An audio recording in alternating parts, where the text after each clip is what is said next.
Bah, forcément, apprendre à faire un protocole de test, toute la partie en fait opérationnelle de mon métier, ça me sert tous les jours forcément. Donc, parce qu'en psycho, j'ai vu plutôt la partie théorique, à l'Engmin, la partie pratique. Donc voilà, il n'y a pas une journée où ça ne me sert pas en fait.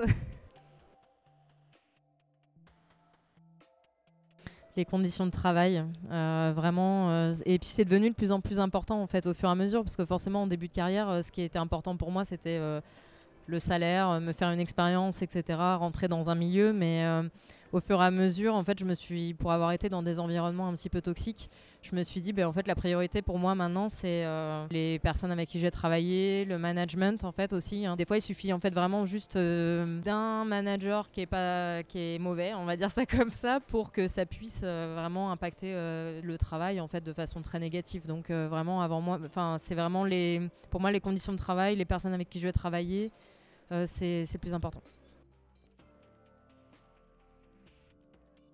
C'est difficile, il y en a plein. Je dirais que je vais en profiter pour redire ce que je disais tout à l'heure, hein, déjà que tout le monde est responsable de l'expérience, que nous, on n'est pas une spécialité métier coincée entre le game designer et l'UI designer. En fait, c'est une expertise qui est hyper transversale et on peut apporter à tout le monde, en fait, et sur plein de niveaux différents, que ce soit le jeu ou l'organisation de l'équipe, etc. Donc, je pense qu'on a un rôle à jouer sur faire monter en maturité en fait les équipes aussi. Faut pas qu'il y ait il y a encore trop de spécialités métiers qui se sentent menacées par nous, alors qu'en fait on est juste là pour les aider, quoi. Enfin vraiment, on est là pour essayer de sortir un jeu ou un produit ensemble, en fait. Voilà, et que ce soit le meilleur possible et que ça réponde à un besoin, en fait. Voilà.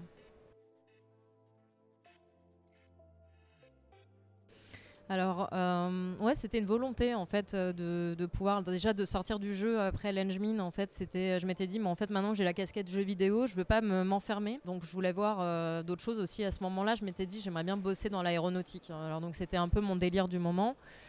Finalement, j'ai jamais bossé dans l'aéronautique, mais voilà, du coup, en fait, à chaque fois, je me fixais un objectif en me disant, ok, si je veux bosser dans l'aéronautique, peut-être qu'il va falloir que je bosse d'abord dans l'automobile, parce qu'il y a des cockpits aussi, que les deux industries sont quand même assez liées. Donc du coup, comme ça, je me suis dit, ok, je vais essayer d'aller dans l'automobile. Après, le jeu vidéo me manquait, donc je me suis dit, ok, je retourne dans le jeu vidéo. Et après, ça se faisait à l'opportunité, en fait, beaucoup, aux rencontres que je faisais. Et donc, aussi, parce que si on se sent pas bien quelque part et qu'on a une opportunité ailleurs, on va la saisir. Il y a eu aussi beaucoup de choses comme ça où je m'étais dit, ok, en fait, je vais aller voir ailleurs comment ça se passe. En fait, je vais dire un truc hyper pragmatique aussi, mais malheureusement, maintenant, c'est aussi partir d'une boîte, c'est aussi le seul moyen d'augmenter son salaire. Partir et revenir, par exemple, ou partir et ne jamais revenir. Mais du coup, c'est aussi, il y avait un peu cet aspect très pragmatique et de se dire en fait ça va me permettre de pouvoir augmenter assez rapidement mon salaire. Travailler à l'étranger aussi, ça a été un apprentissage de vie hyper important. Donc voilà, il faut pas hésiter à tenter des choses nouvelles et après moi c'est ma façon de fonctionner en tout cas, donc on apprend toujours dans tous les cas, voilà. Il y a pas mal de livres de vraiment du UX design pur, que ce soit les livres de Karine Lallemand ou Grenier aussi, qui vient de sortir un livre, qui peuvent être très très bien pour avoir plein de bases sur de la méthodo, etc. Évidemment, les livres de Celia Odent, hein, qui sont pour moi des incontournables en fait, de l'UX dans le jeu vidéo. Puis rester curieux, en fait, je pense que même si on sort évidemment, il y a des choses à apprendre dans chaque spécialité, des choses qui sont pures méthodo, etc.